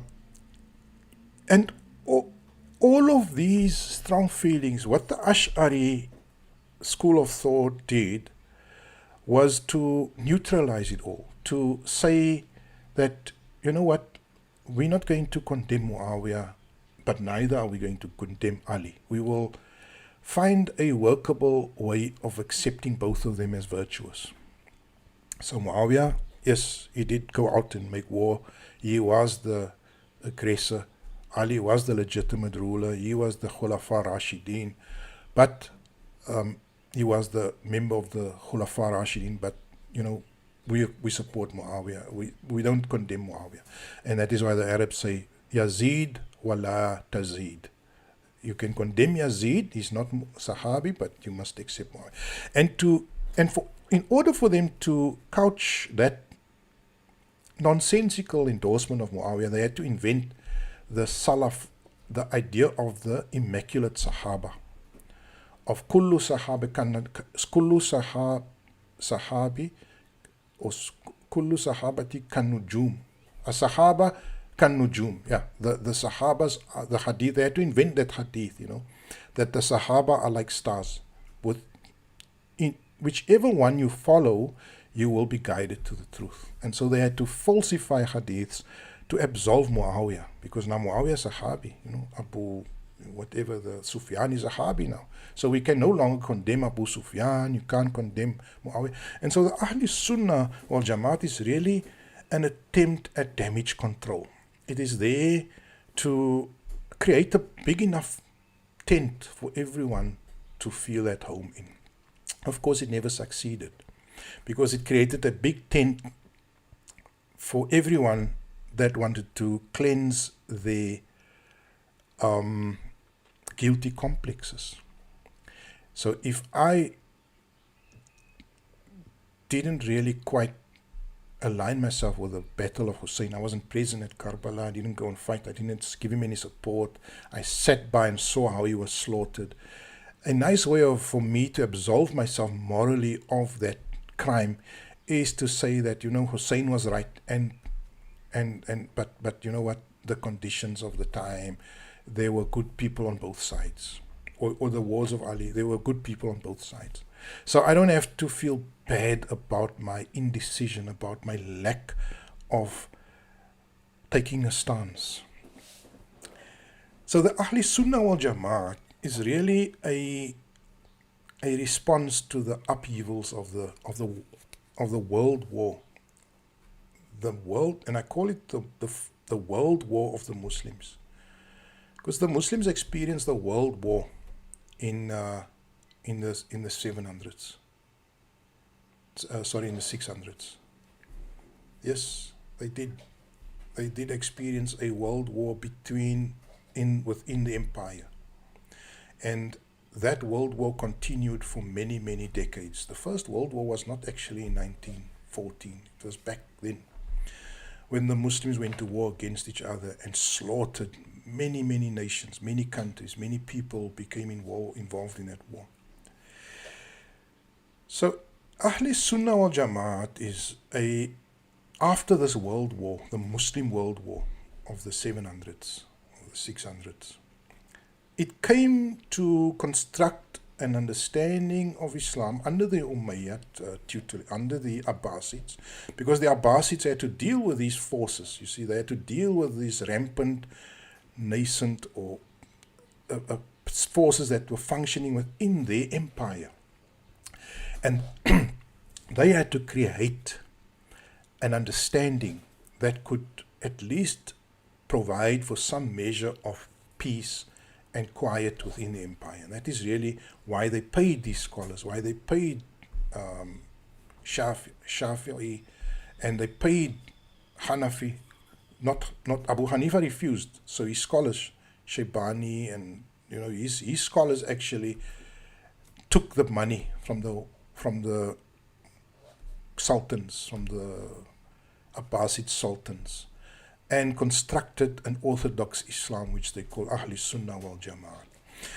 But it is a counter-revolutionary expression of Islam. It is an Islam that does not have any dynamism, because it is so infiltrated by mistaken ideas and mistaken understandings. For example, like in Imam, let me take an example. This is a typical Ahle Sunnah wal Jamaat position. If you look at the book Umdatus Salik, the Reliance of the Traveller, when Imam Shafi'i, where the the ideas of the Shafi madhab are set out. It says there, in there clearly, that it is illegal to go out against the king. It is illegal to raise up people against the king, unless the king commits something like shirk or something. So if the king does anything else, if he pilfers, if he steals, if he oppresses, if he kills people unjustly, whatever he does, you cannot raise up an army or a revolutionary movement against the king. That's Shafi madhab. Go and read the books. I'm not making this up. The Ahle Sunnah wal Jamaat has taken out any form of dynamism, of revolution, of correction, of change, of revival of Islam. And that is why many of these people actually, who were the revolutionaries like Hassan al-Banna and the Ikhwani movement, they needed to go and borrow ideas from Salafism. You see, Salafism gave them tools, because in Salafism everything is a bid'ah and you can make war against bid'ati. So they found tools to confront the ruling establishment, that is how Muhammad ibn Abdul Wahhab confronted the rule of the Turkish caliphs, is by invoking the idea of bid'ah, and they were at war against the bid'atis. That is why the Taliban was also, I guess, a version. They're not Salafist, but they draw on a lot of those ideas also. So the thing I'm onto is that Ahle Sunnah wal Jamaat, we cannot build a future on a compromised and of a watered down version of Islam. We cannot construct the future religion from Ahle Sunnah wal Jamaat. Look, Salafism is mental illness. I'm not going to mince my words there. If you're a Salafist, you have mental illness. If you're an Ahle Sunnah wal Jamaat, you are in a position where you have no dynamism in your deen. You see, you are a quietist. You are a conformer to whatever is ruling over you. That is what you are. You are sheeple. I'm sorry to use that word. I'm sorry to use it. If you're an Ahle Sunnah, if you're a Sunni, you are a sheep. You are sheeple. And I'm not making that word up. The Qur'an actually uses the word cattle. You are a blind believer. You are an uncritical believer. You are somebody who does not want to rock the boat. You want to conform with what the people are doing. That is your problem. And you cannot address the problems of the world with Ahle Sunnah wal Jamaat ideology and in understanding. Why? Because first of all, it's haram to go out against the king. First of all, it's haram to question your priest, your imam. You see, first of all, it's haram to question Abu Huraira, because kullu sahabika nujum, the sahabis are all stars. It's haram to question Muawiyah, because the sahabis are all stars. You have to follow each of them. You can't criticize them. So before you even want to construct a new system or understanding of the world and of your deen, and your Qur'an is in fact compromised by the false narrations and the false theological inventions which the Abbasid people have infused or built into that Ash'ari madhab. The belief that God is not necessarily just, that means the king doesn't have to be just. You see? Think about it. That mazhab, that understanding, that approach of Islam will lead you nowhere. The Ash'ari system of thought, the Ahle Sunnah wal Jamaat, will lead you nowhere. You will just become a vegetable. You will live, you will be eaten, you will go rotten, and you will die, and you will make no difference in the world. Ahle Sunnah wal Jamaat, there is no dynamism in you. And it is not something that we can construct the future religion from, that we could build something for the future. Salafism is mental illness. Ahle Sunnah wal Jamaat is a form of blind following cattle, sheeple system. It is compromised in a sense that there's no dynamism in it. It doesn't have the tools to rise up even against. If you want to see a very good example of a Ahle Sunnah country, if you want to see a very good example of a Ash'ari country, Ahle Sunnah country, look at Pakistan. And that is the future. Do you want to offer the Pakistani model to the world? Pakistan was created, I think, in 1945 or 1948. You know what was the purpose of Pakistan? Is to create a country that is based on Islam, on Sunni Islam. Okay, I don't know if they specifically stated Sunni Islam, but Islam. There's a huge Shia population in Pakistan. And what have we got? What have we got? We've got assassination of leaders. Every time somebody good comes along, like Imran Khan, they just get knocked off. They get whacked. And then the only thing that's powerful is the military. That is the model that you are presenting. The Ash'ari, the Ahle Sunnah model is Pakistan. No, I don't buy it. And nobody else will buy it. Nobody else in the world will buy your idea of Islam if you're using Pakistan as an example. Now you're going to tell me, no, but Pakistan is a bad example. You know, now give me a good example. Malaysia? Maybe. I'm not sure. I don't think Malaysia is really, Malaysia's immersed in interest.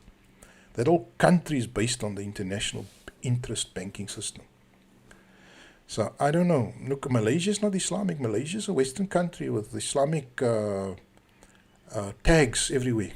You know, it's got Islamic tags. It's if you look at the average Malaysian, then they are Westerners that use inshallah, mashallah in their language, and they make prayers, you know, Arabian style prayers, and they do stuff that is a bit, you know, that superficially connect them to an Islamic identity. But really the Malaysians, in fact, I don't think the majority of Malaysia is Muslim even. I was 50-50, I think. It's not a model of Islam. It's a model of superficial Islam. It's not a model of Islam deep entrenched into the core fabric of society. So which else are you going to use? Indonesia? No, that's a mess. As Donald Trump called it, it's a crap hole. So Africa, no, there's no countries here. Egypt, no. I wouldn't recommend making Egypt your model. I've been there, I've seen it. It's a garbage pile. It's a pile of garbage. You know, the people are surviving not because of Islam. They're surviving because of their own hard work and the ingenuity. They're barely surviving there. It's not a enjoyable place to be. Neither any of the other North African countries. Right? So there's no model of Ash'ari Islam, of Ahle Sunnah Islam that is workable. You see, Turkey? No. Go to Turkey. I haven't been to Turkey, but I know, I've met Turks. I've seen Turkey. It's not a model of Islam. So we can eliminate Salafism, we can eliminate Ahle Sunnah, we can eliminate, I'm going to come to the Shi'a expression of Islam. You see, when I'm talking about the Shi'a expression, Shia, I'm talking about the Ithna Ashari, the official orthodox expression of Shi'ism. Because there's two ways of looking at Shi'ism. You see, Shi'ism has got a dynamic aspect to it. There is a dynamism. That's why the revolution took place in 1979, because there is a dynamic fringe or a dynamic line within Shi'ism. But as for, I'm not talking about that specific strand within Shi'ism. I am now going to refer to the bulk, the mainstream of Shi'ism, Ithna Ashari Shi'ism. And maybe I can even bring Ismailism also in there. But Shi'ism has become a cult of redemption. And that I'm talking about Shi'ism of the mainstream. That Shi'ism that was really cobbled together in the 1500s by people like Mullah Bashi and his ilk, under the payroll of the Safavid kings, of the Shah, under the payroll of the Shah in the 1500s, the Safavid Shah. People like Mullah Bashi, Bahrul Ulum, the man who is called the ocean of knowledge, wrote their works, Bahrul Ulum or Biharul Anwar, a book of 100 volumes, being paid by the Shah to construct a new Shia religion, which Iran would henceforth implement. It is a religion similarly devoid of dynamism, as is Ahle Sunnah wal Jama'ah. You see, that Shi'ism that Iran had in 1978 had sparks of genius. It had sparks of the original idea of Shi'ism, which was a protest movement, which is a Husseini movement. It was a revolutionary movement that followed the idea, the example of Hussein.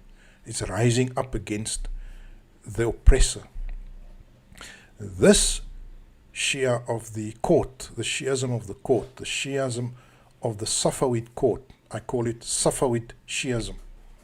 And not I call it, but a person like Shariati, Ali Shariati calls it Safavid Shi'ism, the Shi'ism of the court, has turned it into a redemptive cult. It is a cult of redemption, akin to early Christianity. You see, it is a cult where the central thrust of the religion is redeeming ourselves in light of the crimes committed against our sacred, what we hold sacred. So it is a cult of redemption in light of the events of Karbala. It is a cult of redemption in light of the adversities and the challenges suffered by Imam Ali and the murder of Imam Ali also. And Shi'ism basically approaches its adherents with the idea that our role on earth is to exonerate or to absolve ourselves from these crimes by bara'a, tabarru. You see, at the heart of Shi'ism is tabarru and tawallu. And it is to make denial, to make rejection, to distance ourselves from the enemies of Hussein, enemies of Ali. And all rituals, all efforts, the thrust of that mazhab is to give that expression. And so, if you go to a Shia temple or to a Shia mosque or whatever, and you know what, I believe all Muslim places of worship have become temples. So I don't mind using that word temple. A mosque is a mosque. A masjid is a place where God is worshipped. A temple is a place where rituals are performed without God in mind, without necessarily keeping God in mind. So a masjid is a masjid for Allah. A temple is something that you do something else. When you go to these so-called masajid, right, and they double as effigies also. If you look at the design of Sunni and Shia mosques, they actually works of concrete. The original mosques were never built. The Prophet's mosque was never built of concrete. But these new structures are concrete colossuses. They are a colossus of concrete. Very, very reminiscent of the ancient Arabian deities. See, so when the ancient Arabs would construct the colossus, a huge effigy of a man, or the Greeks, and that would be awe-inspiring, and you would not feel reverence for God, but you would feel reverence for the colossus in front of you. So today, if you go to a mosque, a Muslim mosque in Egypt, or a Muslim mosque in Iran, or something even locally here, Bas, or wherever you are not experiencing a mosque, you are not experiencing a place of worship, you are experiencing an object of worship. It's not a place of worship, it's an object of worship. And Muslims are building objects of worship everywhere around the world. Objects of worship. So when you go to these objects of worship, to these so-called places of worship, I was fortunate enough to experience both Sufi rituals, Salafi rituals, and Shia rituals. The main thrust of the message coming out of modern day Shi'a temples is actually the redemption. It is the self-flagellation. It is the making of for swearing off of people, of personalities in history. It is tawallu, tabarru. It is expressing love for Ahlul Bayt. It is expressing hatred for the enemies of Ahlul Bayt. So it's a redemptive cult all in all, out and out. It's not, there's no real dynamism in it. It doesn't infuse the adherent with a program, with an agenda, with a vision. It's all focused on the past. It's all focused at history, and it's all focused about making redemption for what happened in the past. Yes, when we saw the revolution in 1978-79, it actually went against that expression of Shi'ism. And what happened in due course is that as the revolutionaries grew old and passed away through the past 20 years, the old cultists, Shi'i cultists, wrested control again. Musa was just gone for a short while, and the Israelites went back to their old ways. The same with Iran. Iran is falling back on its old ways, and I still have hope. I still pray, because I'm not a hater. I try not to be a hater. I try to be a lover of all countries, of all peoples. I don't hate the Saudis. I don't hate I love generally people. I want to help. I want to be there for people, whether they're Saudis, Iranians, or whatever. And unfortunately, I pray that the right forces in Iran will regain control. But right now, it's a very, very sad prospect that these Safavid cultists and their temples are firmly back in control. And that's the sad part, and it doesn't, you see, Prophet Harun, Aaron, he was there still when the Israelites started worshipping the calf again. I'm not saying that everyone in Iran has now become compromised. There are still the forces of good, but they are now overrun, they are overpowered by those forces of evil, at least from a religious perspective. And for now, Iran remains just a split between a group of cultists who are part of a redemptive cult and a small group of revolutionaries that are unable to escape the intellectual and cultural grip of the cultists. But inshallah, we pray that God will emancipate them. But let me continue. So I can eliminate Salafist mental illness. Ahle Sunnah wal Jamaat, sheeple. The mainstream Jafari, Ithna Ashari, redemptive cultists, personality cults. Unfortunately, I'm very sad to say that, but that is how I read it. But I'm not saying that the Muslims in general are all, that is what these things are standing for. And what I, as a synthesist, as a person who want to synthesize a way for us, as part of a fraternity of scholars that are synthesizing the Islam, the religion of the future, because I truly believe that the religion of the future is what we make it to be, what we will make it to be. My belief is that there is a lot of potential within all strands of Islam, Ahle Sunnah, within even the Salafist mental illness people, and within the Shia communities. There's enough people that share the positions that we have here, and that we can lobby and rally. There's a guy by the name of Ahmad Khatib. Ahmad Khatib. He is, or there's a Maulana Ayatollah Haidari, Ayatollah Haidari, who is an Iranian, an Ayatollah, who is a clear revisionist of the Salafist way, of traditional Shiism. You see the difference between the Shia and the Sunni, just come down to the bottom line here, is that there's more potential.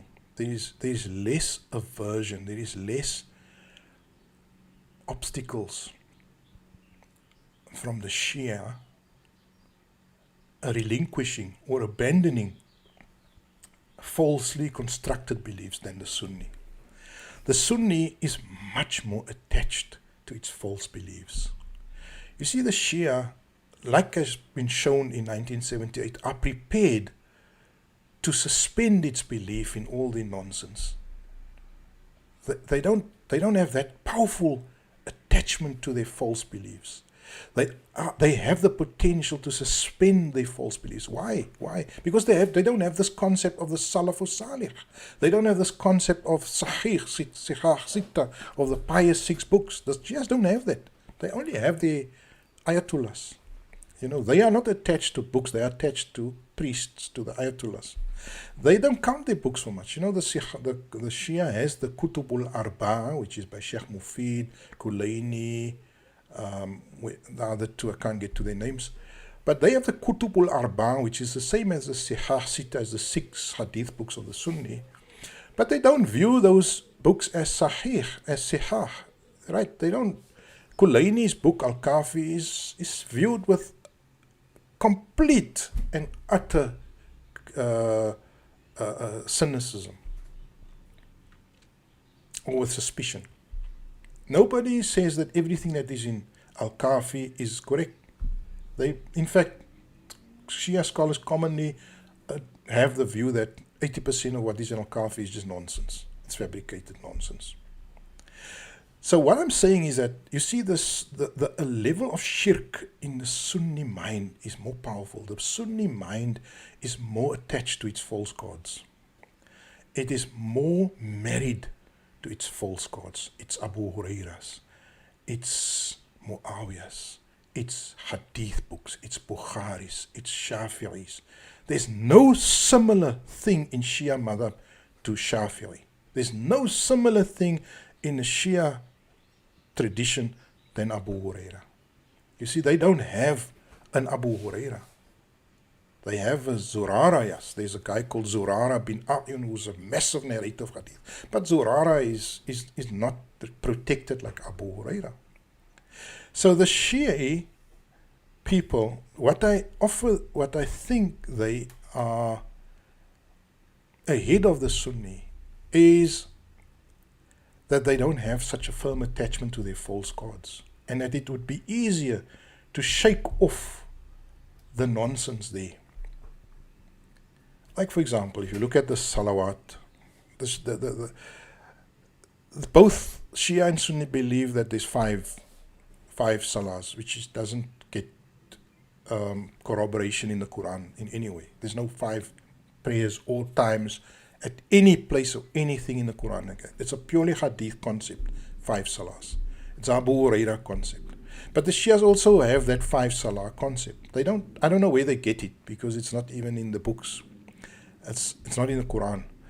But they are comfortable with the 3 waqtus. They do the 3 waqtus and they call for 5 salahs. So what I'm saying is that they are a lot less attached to the mistakes or to the false gods, and that makes them more fertile as a arena where we could find people to come back to the message of the Quran. And the redemptive cult, you see, if we can turn that away from being a redemptive cult to being a informer of policy, an informer of future policy. So what if we stop crying or stop swearing Abu Bakr and Umar and whoever, and we rather we create a discourse that looks at leadership, at imamat, and that looks at what does constitute good leadership, what constitutes mashura, what constitutes consultation. Instead of looking back and living in the past, let's create ideas and tools for the future. And I do believe that is how the Shia system can be improved. Now, I'm going to have to come to some sort of conclusion here. My thesis or my argument thus far, if you've been following, if you've had the patience to sit through the past, hour and 45 minutes, then you'll see that, to summarize my position, is that there are many ways of predicting the future, and particularly pertaining to how religion will be in the future. Hollywood creates their vision of the future. Statistical extrapolation produces a certain vision of the future, which is where Islam is the mightiest religion. But what I'm telling you is that history shows that it is not the extrapolations, the statistical analysis that have shaped the future, but really it has been the fervor and the commitment of a small number of people that were able to lobby and to gain the support of millions and millions of other people. And the way they gained that support was through offering those people a satisfaction of the interests and a satisfaction of their moral concerns. And what I'm saying to you is that, using that argument, that for us to predict the future, we should move away from the statistics, and we should rather embrace that concept of the future, where we need to shape future.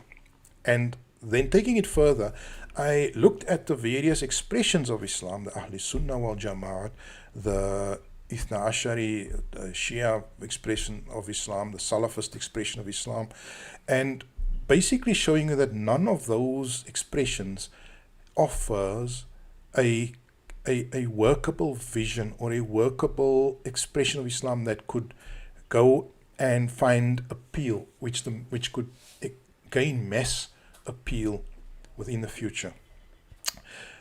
The trajectory that the Muslims are on right now, with Shi'ism being in the ascent, that expression of Shi'ism, with Sunnism, Salafism being in the ascent, the trajectory that Muslims are on, that is actually a trajectory of conflict. You see, if you study the Middle East, if you look at Saudi Arabia and the Gulf states and Turkey and Iran and Pakistan maybe, you cannot but see that there is a war in the future, lying in their future. It's a religious war. It's a war between those who uphold a narrow view of Shi'ism and those who uphold a narrow view of Sunnism. Yes, there's a geopolitical dimension in the war, where Iran is finding common cause with the anti-Western bloc, or the Chinese-Russian bloc. But the purely Islamic or the purely religious expressions in those countries, and especially recently, if you look at the way Shi'ism is panning out, the movie that was made about Hadrat Fatima alayhi salam, about the Lady of Heaven, and how, there was a need by Sunnis to create this movie which fits into the idea of redemptive, the redemptive cult idea, and the Sunnis, which fits in with the idea of allegiance to hadiths and allegiance to false gods. There's going to be a massive showdown between these two. And that is the trajectory that the Muslim world is on. That's the trajectory. I mean, in this country, we've had mosque invasions, mosque killings, a peaceful place at the end of the world. People have walked into a mosque and stabbed a bunch of people to death. So that the signs are there of a massive world war. In fact, I'm calling it a Muslim world war, another Muslim world war. And that is how Allah ends all injustice or all unjust phenomena or unjust societies. Is they either destroy themselves or nature destroys them. You see? And if you are a believer that the future lies in your crying ceremonies, in going and weeping for the imams and having, celebrating the births and deaths, them celebrating the 40 days of Karbala, commemorating this. If you believe that that is the Islam that will save the world, I'm here to tell you that you are just plain flat wrong, and you are on the wrong path, my friend. If you go to your Shia mosque every Thursday night and every death anniversary, every birthday, every Karbala, to celebrate and to commemorate and to cry you are not doing any service to the world. You are not bringing any solutions to the people. You are not addressing their interests, neither you are addressing some of the Muslims' concerns, because they feel better when they come out of the crying ceremonies. The same with you as a Sunni, Ahle Sunnah wal Jamaat. You can go to the mosque on Layla Mi'raj, you can go and celebrate all your other nonsense. It's not going to make the world a better place. And the trajectory that the two of you are on is actually conflict and a very bloody world war. If you don't listen to me, listen to us, this generation of myself and people like me speaking to you. Where do we need to head? That is the final point I want to make. Where are we heading? Where do we need to be? And what do we need to synthesize in order for there to be hope for the world? You see, what people like me are doing, and my good master, my creator, Allah subhanahu wa ta'ala, has given me a life, allowed me to reach this age of grey beard and ripe, I would say, age where I've achieved, or I've reached a level of understanding of ideas, of people, of the world. And that level of understanding, which I thank the Almighty for, is that I've reached, is that we need to synthesize something based in the Qur'an and based in all books and words and ideas of people that are just, righteous, and sincere people. And we should eliminate from our discourse anything that is duplicitous, that is compromised, that is written with an agenda of serving the sultans. Whether it is Ithna Ashari, whether it is Ash'ari or Ithna Ashari. Ash'ari means the Sunni, Ithna Ashari means the Twelvers. So whether it is any of these two, or Salafis, which is mental illness, we need to construct, we need to synthesize something from all those that have worked constructively. And that is what I'm doing. I've got the books of Zamakhshari, I've got the works of Imam Ali, I've got the works of good, decent scholars of our times. And what do we have to do is we need to put together and we need to synthesize the Islam that is intended by Allah subhanahu wa ta'ala. Now, what is that Islam? That's the good question. That's the big question that I'm ending of. What is that Islam that is intended by Allah subhanahu wa ta'ala? It is not to believe in Abu Huraira. It is not to believe in Friday Jumu'ats. It is not to believe in wearing certain types of attire. It is not to believe in saying Alhamdulillah, Inshallah, Mashallah every second word. It is not the superficial aspects of belief. The vision, the deen, the religion as espoused by God in the Qur'an, and which is corroborated by the Bible, by the Old Testament, by the New Testament, by any other amazing scholar of modern times and of ancient times, is very, very simple. It's very, very simple. It's not a complicated system. You see, you want a complicated system. You've been trained that you need a complicated system. You don't need a complicated system. It's like somebody's telling you this: you're a slave, right? You're on the master's ranch. You're picking cotton. You're serving the master, and the master is telling you can go. You're free. Go. Take your freedom and go. And you standing picking cotton there saying, but where will I get money? It's so complicated. I have to buy a farm. I have to open a banking account. I have to plant seeds. I have to live in... I can't. It's just too complicated. And that is why you remain a slave on the ranch, on the plantation, because you don't even think that you have the ability to be free. And the same with you believing in your Shia priest and in your Sunni priest and in your false gods. You don't believe you can become a free person like I am, because you're thinking in your own mind, what, I will become a confused person. My religion will be messed up. I won't be accepted. I won't, almost like you will stop believing in God. You know, my iman in Allah subhanahu wa ta'ala has only been strengthened by rejecting the false deities that I've grown up with. You see, since I now see the way of my Lord clearly, I have no problem with speaking out against these false priests and their temples and their unpious predecessors, because I see the Qur'an as sufficient for me. You know what Sayyidina Umar said, when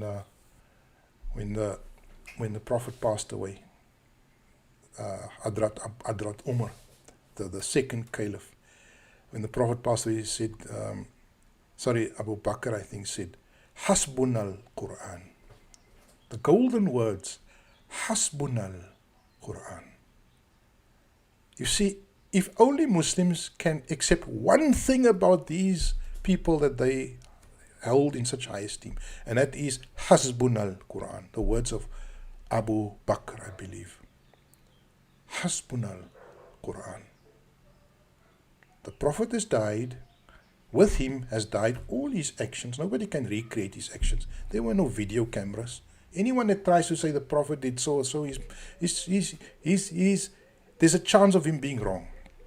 And some of them were inventing stories, like Abu Huraira. So Hasbunal Quran. And let me show you how that strengthens my spirit. I'll show you one verse to end off with. And we need to discuss more on this topic, because I'm laying the foundation for a future series, or I hope if I can, Allah will spare me, of what the future religion of the world will look like. But first, let's take a look at this verse. Let me take you to a chapter in the Quran, chapter 98, that is called Al-Bayyina. Now, Al-Bayyina, a bayyina means a clear and unambiguous message. A clear and unambiguous message. Al-Bayyina. That is the name of chapter 98. And it's just a few verses. I want you to go with me through these few verses in the final few minutes of this video, and then see if you can see a future religion in here for us and for the world. And Surah Al-Bayyina starts as follows. A'udhu billahi minash shaitanir rajim. Bismillahir rahmanir rahim. Lam yakuni alladhina kafaru min ahli al-kitabi wal mushrikina munfakkina hatta ta'tiyahumul bayyinah. In the name of God, the Master of all fortunes, who is kind, those in opposition to truth, from the ranks of the pagans and the people of the book, were never going to end their ways unless clear evidence was brought to them. Now you know what I mean when I say the people of the book. The people of the book are those people who are embroiled, are captivated by their ideological positions, by their doctrinal positions, the brainwashed, the indoctrinated. So read this verse: in the name of God, the master of all fortunes, who is kind. Those who oppose truth, from the ranks of the indoctrinated and from the ranks of the pagans, which means those people who are just out and out hedonistic, anti-religion, will never end their ways until a clear message comes to them. We're speaking, make this verse alive, my brothers and sisters. See this verse in our context today. The Muslims, whether they are Shia, Sunnis, the Christians, the Jews, those who are indoctrinated, who reject the real pristine message of the Qur'an, as well as the heathens of the West, the atheists, the idolaters, the pagans, all of them will never accept until a clear message, a clear evidence, a crystal clear idea is brought to them. Al-bayyina hatta ta'tiyahumul bayyina. Here comes the bayyina. Here comes it now. Please follow. Here comes it. Verse 2. Rasulun minallahi yatlu suhufan mutahhara. In the form of a message bearer from God who recites unblemished scriptures. Suhufan mutahhara. Now you cannot tell me Bukhari is a suhufan mutahhara. It is not a preserved book. It is not a meticulous book that was preserved and compiled like the Quran. And then in which sound laws, fiha kutubun qayyima, in which sound laws, sound directives, sound prescriptions, because that is what kitab is. A kitab is not a book in the ancient revelation, because books didn't exist in this form. But kitab does mean that which is written. So the sound laws are contained. We continue. وَمَا تَفَرَّقَ الَّذِينَ أُوتُوا الْكِتَابَ إِلَّا مِنْ بَعْدِ مَا جَاءَتْهُمُ الْبَيِّنَةُ. Those of the code, those who were given the code in previous generations, those who were given the Quran also, yes, those were وَمَا تَفَرَّقَ الَّذِينَ أُوتُوا الْكِتَابَ. The Muslims fell into division. Do not absolve the Muslims from this. The Christians went into division, the Jews went into division, and the Muslims went into division. I mean, I mentioned to you the great civil wars of Islam, which was actually the world war of Islam. Those who were given the book, those who of the code, fell into division only after clear evidence came to them. So they got the Quran, they got the Torah, they got the Injil, and then they still went and became divided. And now comes the essence of this beautiful chapter of the Quran. Please, this is what I want you to now take to heart and live by and accept deeply within your very fiber and fabric of your existence. وَمَا أُمِرُوا إِلَّا لِيَعْبُدُوا اللَّهِ. They were never ever commanded with anything other than this. وَمَا أُمِرُوا إِلَّا.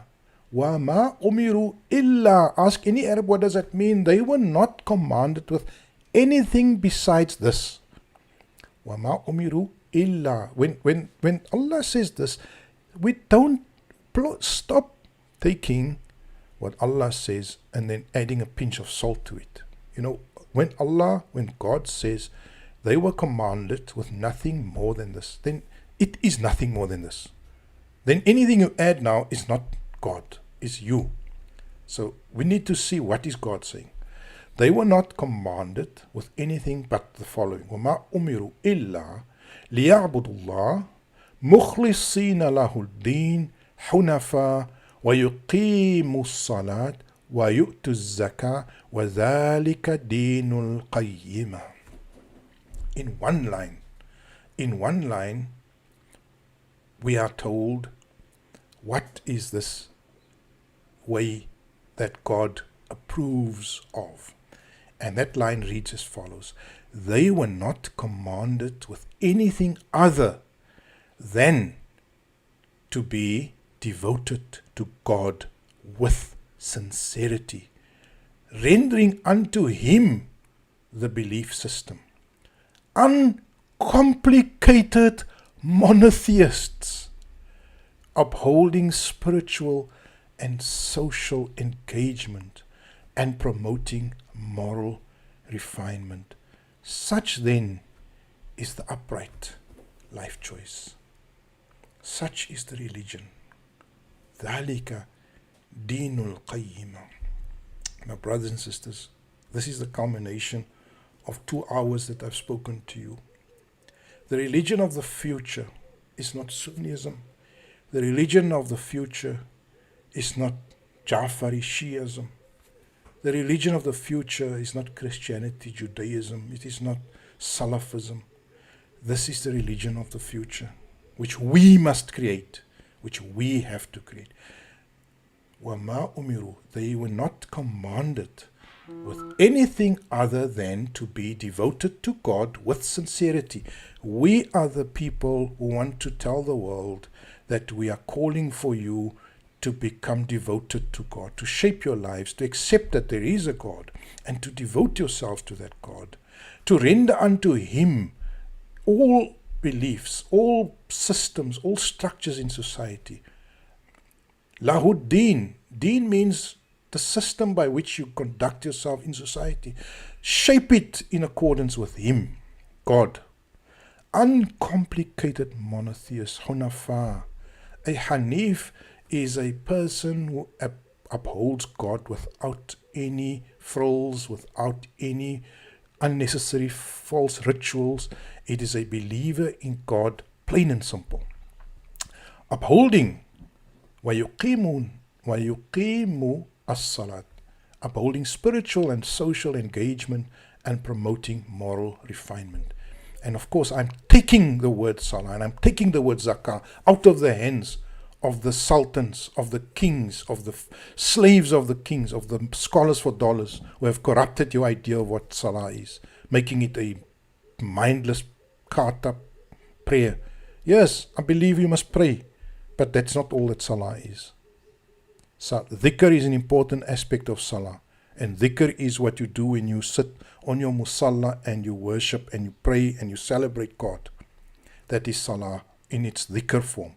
But there's salah in its general form, which is upholding spiritual and social connectedness, engagement, alignment, and promoting zakah, which is moral refinement. Stop following the lies that zakah is 2.5% of some whatever wealth. That's one aspect of sadaqah. The word zakah is about refining morally. Go and read the Qur'an and you will see. Such then is the upright life choice. Such then is the upright life choice. Verse 6. Those who oppose truth from the ranks of the pagans and the people of the book will end up in the fire of hell, spending eternity there. They constitute the worst of creatures, of all creatures. Now, I want you to again see the two groups of people that oppose truth are the people who were given a book, like the Shia, the Sunni, all these people, the Christians, the Jews, and oppose this truth here, 98.5. Those who say that this is not enough, those Sunnis, those Shias, those Christians, those Jews, those Barelvis, whatever, those Sunnis, Salafis, who say that this is not enough, who wants to bring in a different religion, a religion of Abu Huraira, a religion of cult, hero worshipping, redemption, cult of redemption. Those are the people that will end up spending eternity in hell. This is a warning now. If you're watching this video, then take due notice of the words of the Quran. Those who oppose truth from the ranks of the pagans and the people of the book will end up in the fire of hell, spending eternity there. They constitute the worst of all creatures. Ulaika humul sharrul bariyah. That's a dangerous place to be, eh? That's not a place that I want to be. And then I think it's the final verse. No, it's not yet. Inna alladhina amanu wa amilu salihati ulaika hum khayrul bariyah. Those who admit to truth and act righteously are the best of creatures. That's all. Their reward from their Lord will be endlessly flowing gardens, beneath which rivers flow, where they will spend eternity. God was pleased with them, and they were pleased with him. Such will be the outcome for him who remains in awe of his Lord. That's the end of the Surah Bayyinah, making clear. And now I leave you to ponder chapter 98 of the Qur'an that speaks about the future religion. The future religion is a religion where all voluntary actions of humanity are shaped in accordance with the will of the one which they adore and embrace and love and yearn for, and that is God. It is not the actions that are shaped in accordance with the hadith writers, with the priests, with the sharp tongues, with the politicians. That is really what we are out to achieve. It is to achieve alignment with God, moral refinement, and that is what we are out to strive for, to shape our actions to please God. Uncomplicated religion that is there only to give expression to the divine. And inshallah, if Allah wills, I would like to build on this theme and go into more detail about what is the future religion in following videos. Allah knows best. Allahu A'lam. And I thank you if you've listened to the whole video. It's been a long session. May Allah guide you. May Allah guide me. And may Allah create a band of people, and as Allah says in the Quran, كنتم خير أمة أخرجت للناس تأمرون بالمعروف وتنهون عن المنكر. You are the best people who actually become advocates for what is right and become deniers of what is wrong.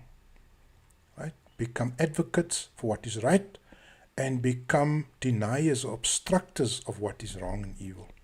And I ask Allah, ask God Almighty, whether you're a Christian, whether you're a Muslim, I'm not here preaching Islam. I'm preaching alignment with God, alignment with the Qur'an and with the Bible, as long as these two are in mutual alignment.